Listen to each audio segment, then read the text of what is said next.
मी माझ्या पत्नीचा mobile police कर्मचाऱ्याला दिला. त्यात अनोळखी क्रमांक आहेत आणि त्यावरून सर्व तपशील काढून मला सांगण्यास सांगितले. तेव्हा ते कोणाचे आहे आणि कोणाच्या नावावर आहे हे काम अत्यंत गुप्ततेने करावे लागेल, कारण हा माझ्या पत्नीच्या सन्मानाचा प्रश्न आहे आणि मला माझ्या पत्नीवर संशय घ्यायचा नाही. मला फक्त सत्य जाणून घ्यायचे आहे. जर माझी पत्नी मजबुरीतून हे सर्व करत असेल आणि चुकीची असेल तर कायदा तिला नक्की शिक्षा करेल. त्यामुळे या कामात सहभागी असलेल्या लोकांपर्यंत मला नक्कीच पोहोचवावे लागेल. तेव्हा पोलीस कर्मचाऱ्याने मला अशा घडामोडी सांगितल्या की गुप्तपणे तुमच्या पत्नीबद्दलचे सर्व सत्य जाणून घेऊ शकता आणि तुम्हाला त्यात जास्त लोक अडकण्याची गरज नाही. मग डोक्याला धरून घरी परतलो आणि कामाला लागलो. हे काम मी कथेत सांगतोय तितकं सोपं नव्हतं.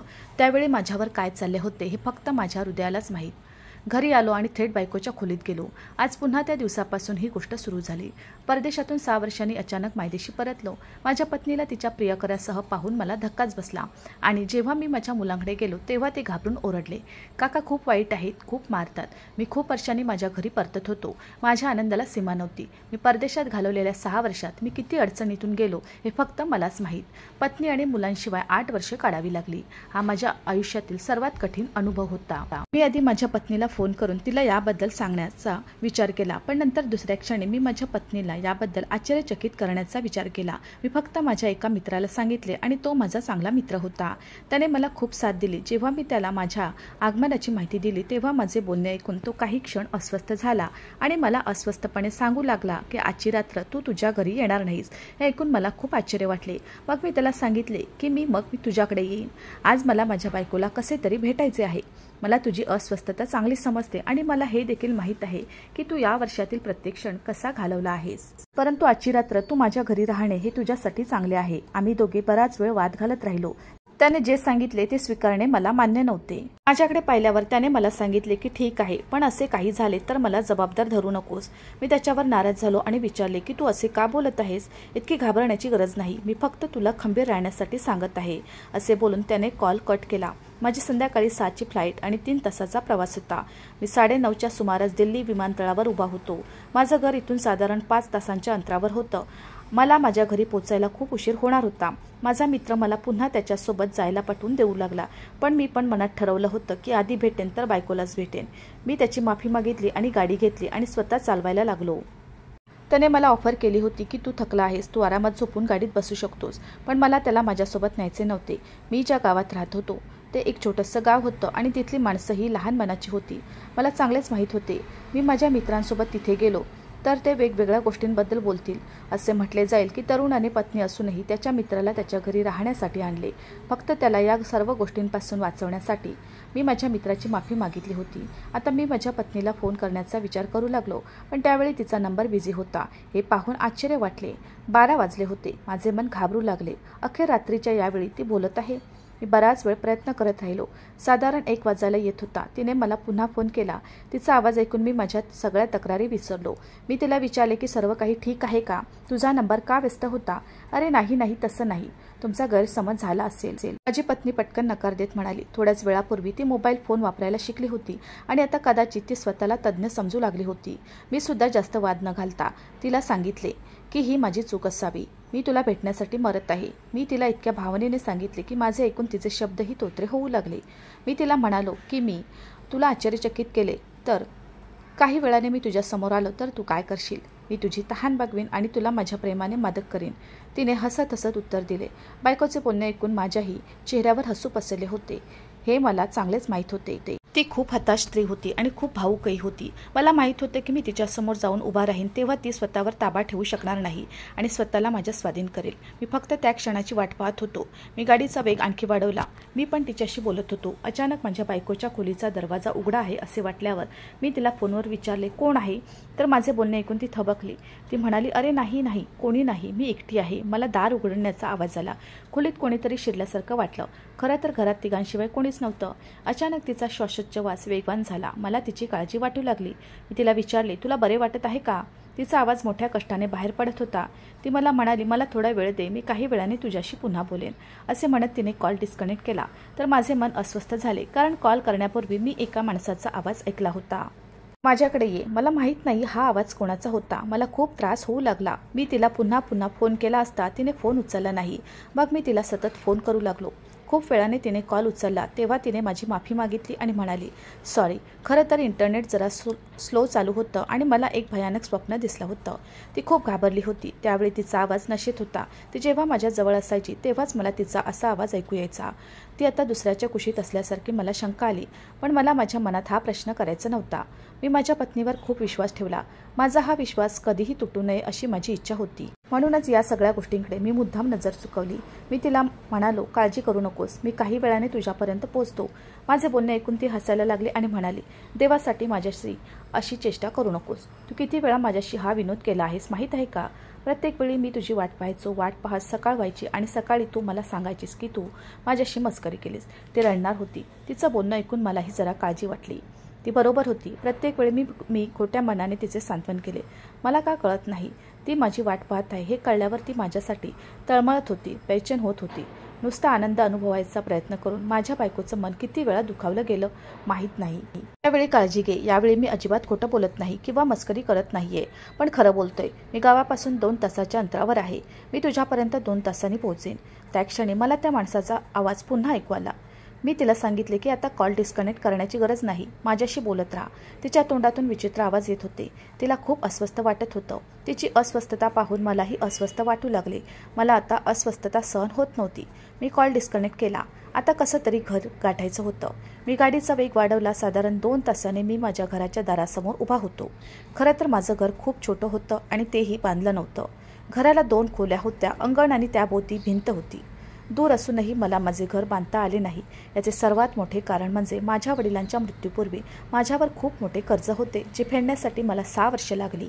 आता माझ्यावर कोणत्याही प्रकारचे कर्ज नव्हते आणि मी माझ्यासोबत चांगली रक्कमही आणली होती. आता माझा हेतू असा होता की सर्वप्रथम मला माझे घर बांधायचे आहे आणि नंतर माझ्या मुलांना चांगले खायला घालायचे आहे आणि त्यांना चांगले कपडे घालायला द्यायचे आहे. मी पटकन अंगणात शिरलो. दोन्ही खोल्यांचे दरवाजे बंद होते.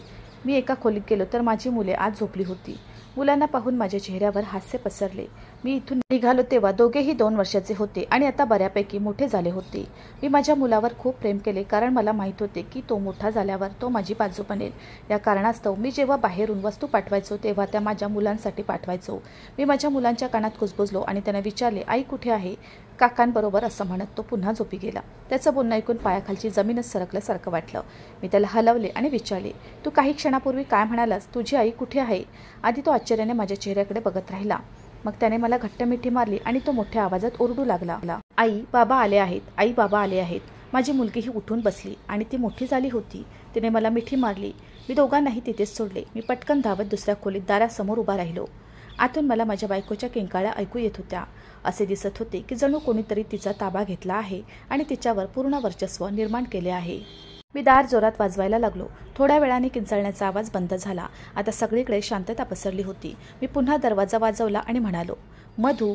काही वेळाने मधूने दरवाजा उघडला. चेहऱ्यावर हास्य पसरले होते. मी तिच्या हसण्याकडे पूर्णपणे दुर्लक्ष केले आणि पटकन खोलीत शिरलो. मी अस्वस्थपणे संपूर्ण खोली फिरू लागलो, पण त्या छोट्याशा खोलीत कोणी असण्याची चिन्हे नव्हती. मधूने तिचा हात माझ्या खांद्यावर ठेवला आणि विचारले, काय झाले? काय शोधत आहात? तुझे काही हरवले आहे का? मी तिचा चेहरा काळजीपूर्वक पाहिला.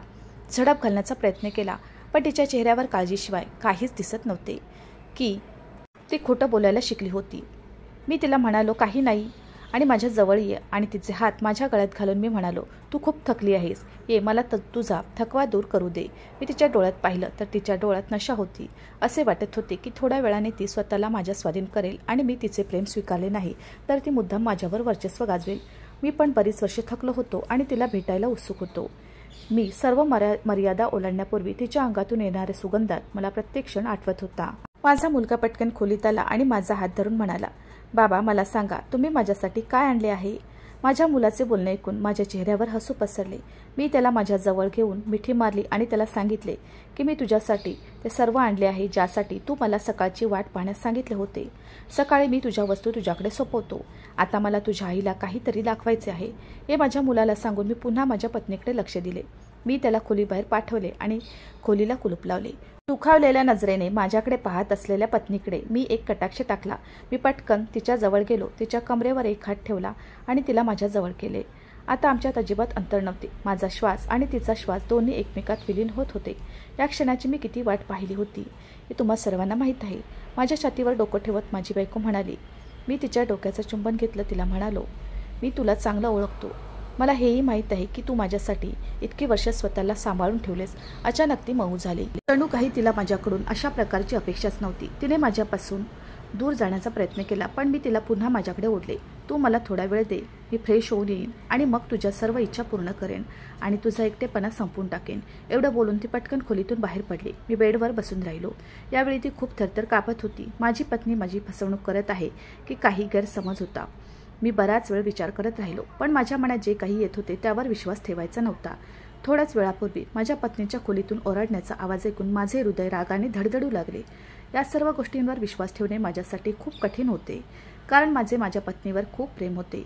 एखादी व्यक्ती आपल्या प्रिय व्यक्तीकडून विश्वासघाताची अपेक्षा करू शकत नाही. परंतु नंतर माझी पत्नी खोलीतून बाहेर आली तेव्हा तिच्यासोबत कोणीही नव्हते. संपूर्ण खोलीत कोणाचा मागमूसही नव्हता. मला असा कोणताही पुरावा सापडला नाही ज्याशिवाय मी माझ्या पत्नीवर संशय घेऊ शकतो किंवा तिच्यावर आरोप करू शकतो. तिला शिक्षा करून मी तिथेच पडून राहून 15 मिनिटापेक्षा जास्त काळ लोटला होता, पण माझी पत्नी अजून परत आली नव्हती. त्यामुळे माझी अवस्था वाईट झाली होती. खरं तर ते बाथरूम घराच्या मागच्या बाजूला होतं. मी अनेकदा माझ्या पत्नीला रात्री एकटीला बाहेर जाऊ देत नसे. मनात काय विचार येत होते माहीत नाही. मी पटकन खोलीतून बाहेर आलो आणि बायकोच्या मागे गेलो. वाटलं बाथरूममध्येच माझी इच्छा पूर्ण करेन. मी जाऊन बाथरूमचा दरवाजा ठोठावला तेव्हा आतून माझ्या पत्नीच्या किंचाळण्याचा आवाज येत होता. ती वेदनेत होती आणि खोल श्वास घेत होती. मी दार जोरात वाजवायला लागलो. थोड्या वेळाने तिने दरवाजा उघडला. तिचा श्वास खूप खराब होत होता. ती थक्क होऊन बाथरूममधून बाहेर आली. तिची अवस्था पाहून मला काळजी वाटू लागली. मी तिला विचारले, काय झाले, तुला बरं वाटत आहे ना? माझे म्हणणे ऐकून तिने पटकन होकाराती मान डोलावली आणि मला सांगितले की माझी प्रकृती अजिबात चांगली नाहीये. मला कळत नाही की माझा श्वास का थांबतो आहे. मला माझ्या विचारांचा पश्चाताप झाला. तिच्या दीर्घ श्वासाचे काय करावे हे मला कळत नाही.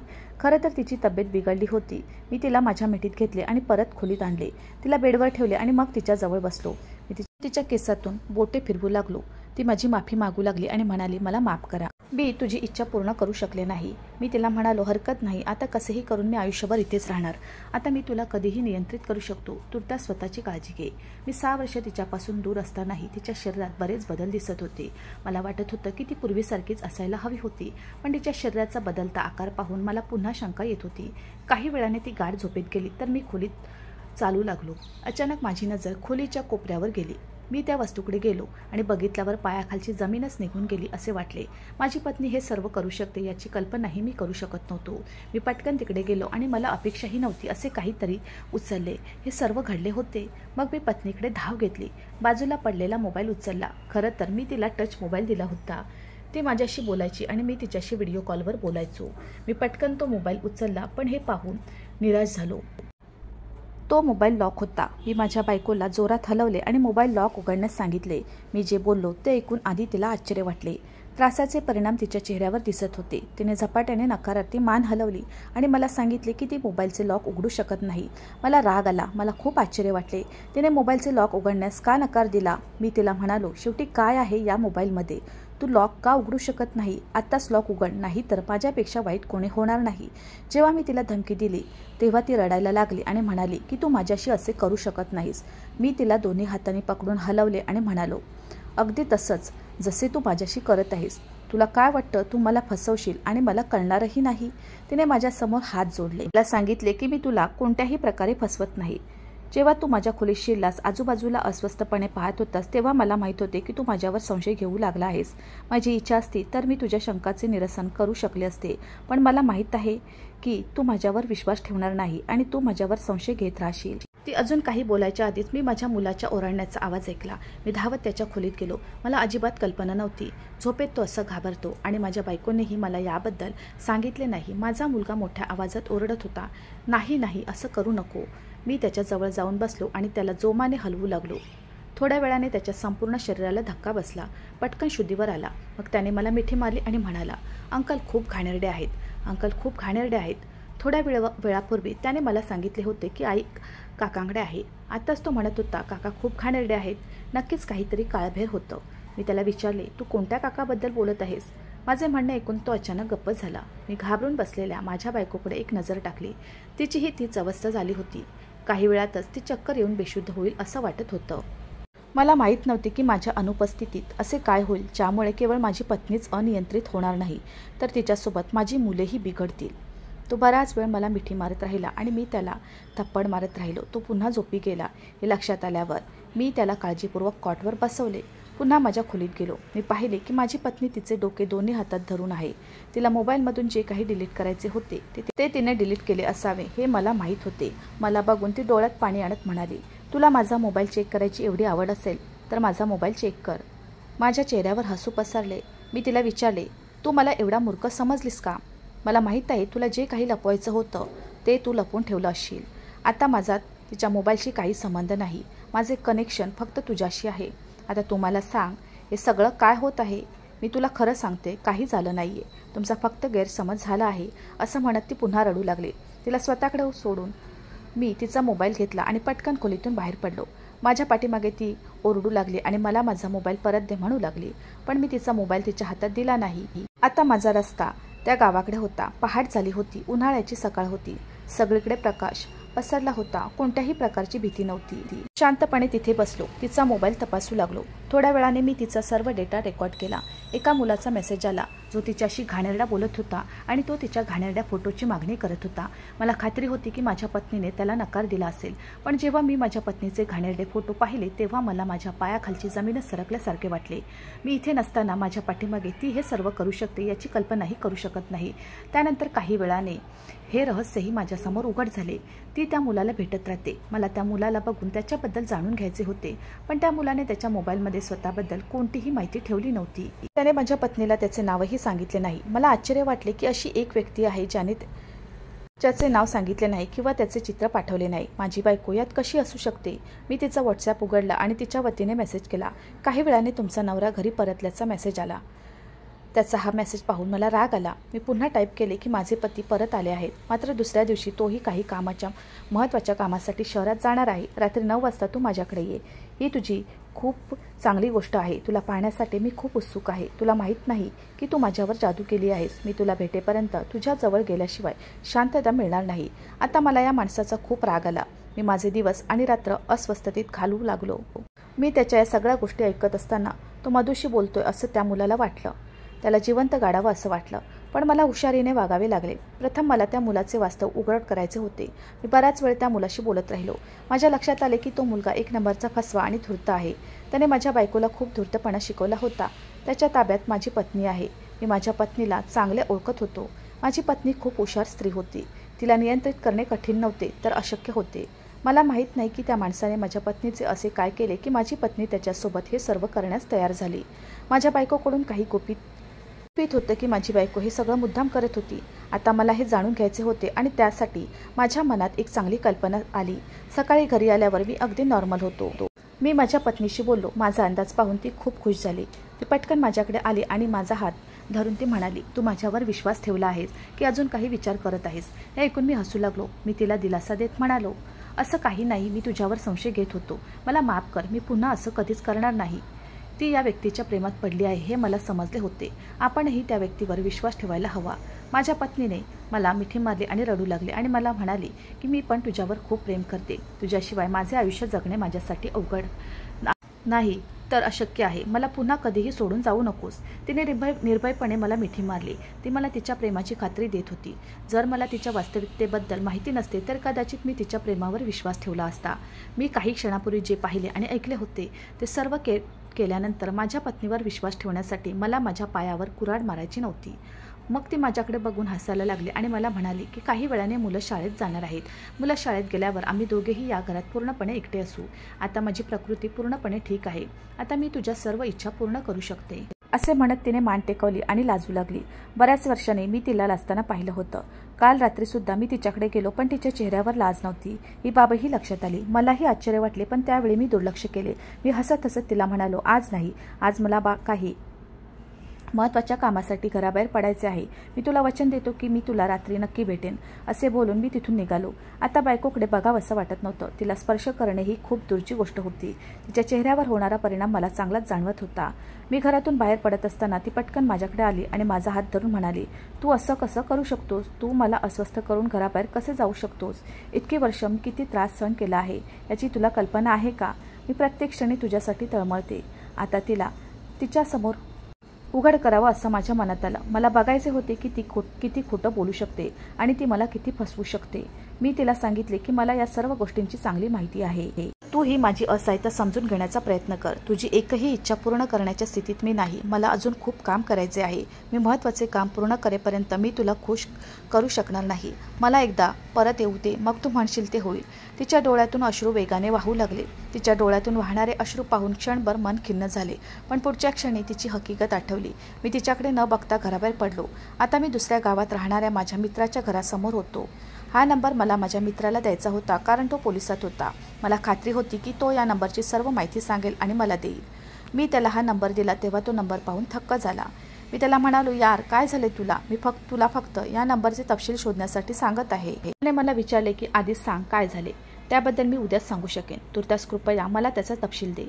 मला सांग हा कोणाचा नंबर आहे? माझे बोलणे ऐकून तो खोल विचारात गेला.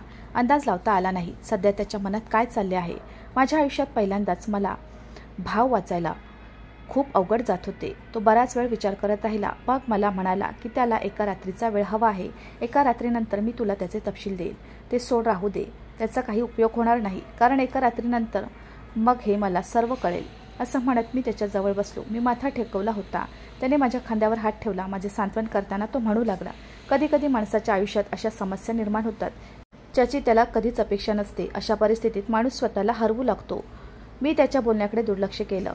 त्याला म्हणालो, तुझ्या बायकोने तुला कधी फसवलं तर तू काय करशील? तो हसायला लागला आणि म्हणाला, माझी बायको मला कधीच फसवू शकत नाही. त्याचे हे बोलणे ऐकून माझ्या चेहऱ्यावर हसू पसरले, कारण एक काळ असाच होता जेव्हा मी देखील असाच विचार केला होता. माझी पत्नी मला कधीच फसवू शकत नाही. पण आता माझे विचार बदलले आहेत. मी त्याला म्हणालो की मुलींवर एवढा विश्वास ठेवणे योग्य नाही. सध्या तरी तुझ्या बायकोवर लक्ष ठेव. तीही तुझ्या हातातून निसटून जाऊ नये. असे म्हणत तो तिथून उठला. माझा मित्र म्हणाला, तुझ्या बायकोने तुला फसवले आहे का? मी त्याच्या चेहऱ्याकडे एक नजर टाकली आणि पटकन होकार दिला. मी त्याला याबद्दल कोणाला सांगू नकोस असे सांगितले, किंवा मी त्याच्यापासून काहीही लपवण्याचा प्रयत्न केला नाही, कारण जेव्हा मी त्याला नंबर दिला तेव्हा त्याला खूप धक्का बसला. मला कल्पना होती की त्याला या प्रकरणाबद्दल बरेच काही माहीत आहे, परंतु तो मला याबद्दल काहीही सांगू इच्छित नव्हता.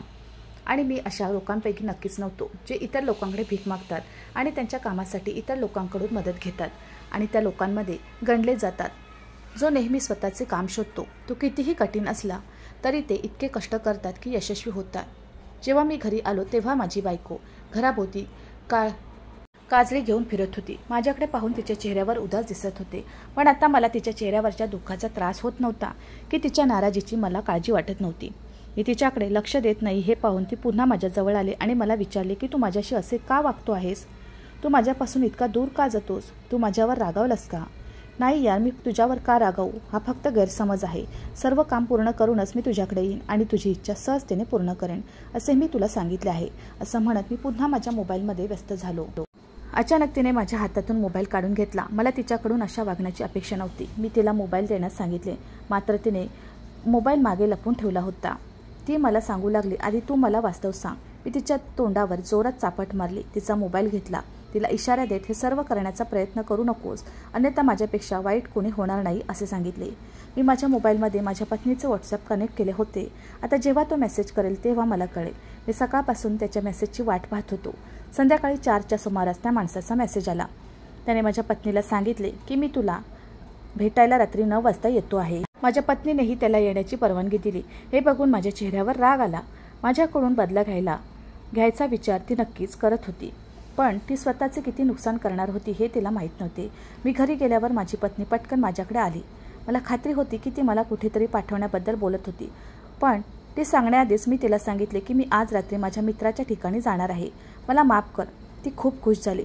तू तुझ्या मित्राला भेटून बाकीची सगळी कामं उरकून घे असं ती म्हणाली. त्यानंतर आपण आपला कार्यक्रम पाहू. मला तिच्या दुपटीपणाचा खूप राग आला. मी विचारही करू शकत नव्हतो. ही स्त्री अशी असू शकते, प्रत्येक वेळी असे काहीतरी करते ज्यामुळे मला तिचा तिरस्कार येतो. रात्रीची सर्व व्यवस्था मी केली होती. वेळ दुपारी 1:30च्या सुमारची होती. मी घरात शिरलो. मी माझ्या पत्नीच्या खोलीकडे तोंड करत होतो. मी जोरात दरवाजा वाजवला. आतून मला माझ्या बायकोचा असहाय्य आवाज ऐकू येत होता. मला आता राग आला नव्हता, पण आता मला आनंद वाटत होता की आज तिचे संपूर्ण रहस्य उघड होईल.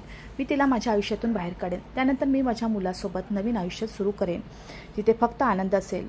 मला आता अशा घाणेरड्या निर्लज्ज स्त्रीची गरज नव्हती. बराच वेळ झाला माझ्या पत्नीने दार उघडले नाही. मग मी स्वतः दरवाजा तोडून आत गेलो. मी पाहिलं तर माझ्या बायकोची अवस्था खूप वाईट होती. ती खूप घाबरली होती. मला पाहून ती घाबरली आणि मला विचारले की तू इथे आहेस. बहुधा तिला माझ्या येण्याबद्दल काहीच सुगावा लागला नव्हता. तिला वाटले गौरव दार ठोठावत आहे. गौरव दुसरा कोणी नसून माझा मित्र होता. मी त्याला विचारले कोण आहे खोलीत. मी जे बोललो ते ऐकून तो घाबरला. तेवढ्यात मला एक जोरात किंकाळी ऐकू आली आणि माझ्या कपाटाच्या खालून एक माणूस पटकन बाहेर आला. तो त्या माणसाला ओळखत नव्हता, पण मी त्याला पूर्ण पाहिलं होतं. मी कपाटाखाली उंदीर मारणारा खंजीर ठेवला होता, जो त्याच्या पायात घुसला आणि त्यामुळे तो ओरडला आणि माझ्या कपाटाच्या मागून पळून जाण्याचा प्रयत्न करू लागला. पण मी त्याला पकडण्यात अयशस्वी ठरलो. पण त्याच्या दोन्ही पायात खिळे अडकल्यामुळे तो फार दूर पळू शकला नाही. तो गंभीर जखमी झाला आणि तासाभरात माझ्या पोलीस मित्राने त्या माणसाला पकडून माझ्या घरी आणले. इथे मी रात्रभर माझ्या बायकोकडून सगळं शोधून काढलं आणि मी स्वतःकडे पाहू शकत नाही, कारण ही सर्व माझी चूक होती. मी माझ्या मित्रावर पूर्ण विश्वास ठेवला, ज्याने माझ्याच बायकोला लुटले होते. ज्याच्या गाडीतून मी घरी आलो होतो त्याचे नाव गौरव होते आणि गौरव माझा बालपणीचा मित्र होता आणि माझ्यासोबत शिकून तो मोठा झाला होता आणि आमच्यासारखाच तो पूर्वी गरीब होता. आता तो एवढ्या पैशाने श्रीमंत झाला होता की त्याचा हिशोब नाही. पण मला त्याच्याबद्दल आणि तो काय काम करतो हे काही कळत नव्हते. त्याने मला अनेकदा मदत केली होती आणि त्यानेच मला बाहेर जाण्यासाठी व्हिसा मिळवून दिला होता. त्यामागे मोठे कारण होते. माझ्या बायकोवर त्याचा पूर्ण ताबा असावा म्हणून त्याने हे केले. मीही परदेशात गेल्यावर माझ्या पत्नीला तिचे रक्षण करण्यासाठी त्याच्या स्वाधीन केले. तो नेहमी माझ्या घरी यायचा. माझ्या पत्नीशी शारीरिक संबंध ठेवले. माझ्या पत्नीने याला आधी विरोध केला होता. त्याने माझ्या बायकोला धमकावून नियंत्रित केले होते आणि त्या दिवशी मी माझ्या पोलीस मित्राकडे त्याला नंबर दाखवायला गेलो होतो, तेव्हा त्याने सुद्धा पाहिले होते की इथे माझ्या बायकोकडे अनेक पुरुष येत आहेत. मग त्याला खूप धक्का बसला आणि तो पोलीस मित्र गौरवला शोधत होता. गौरव अशा अनेक घटना घडवून पोलिसांच्या नजरा टाळत होता. तसेच असहाय्य महिलांना सापळ्यात अडकवून तो खोटे व्हिडिओ बनवून बाजारात विकायचा. आज मला खूप लाज वाटली. माझ्या पत्नीने तिच्या सर्व गुन्ह्यांची कबुली दिली होती. 6 वर्षाच्या अंतरानंतर माझी पत्नी गौरवशी जोडली गेली. गौरवने इतर पुरुषांनाही पाठवायला सुरुवात केली. तेव्हा ती त्याला विरोध करत होती आणि सतत काळजीत होती. त्याने मला जीवे मारण्याची धमकी दिली होती आणि माझ्या मुलालाही जीवे मारण्याची धमकी दिली होती. त्यामुळे माझ्या पत्नीला हे सर्व करण्यास भाग पाडले गेले आणि तो माझ्या पत्नीला अनेक पुरुषांशी सतत शारीरिक संबंध ठेवण्यास भाग पाडायचा. गौरव तिचे व्हिडिओ बनवायचा. गौरव व्हिडिओ चढ्या भावाने विकत होता आणि रातोरात भरपूर पैसे कमावत होता. केवळ माझी पत्नीच नाही तर अनेक असहाय्य महिलांना त्याने आपल्या जाळ्यात अडकवले होते. आता मला हे सर्व कळले की माझी पत्नी माझ्या पाया पडून माझी माफी मागू लागली. यात माझ्या बायकोचा काही दोष नव्हता.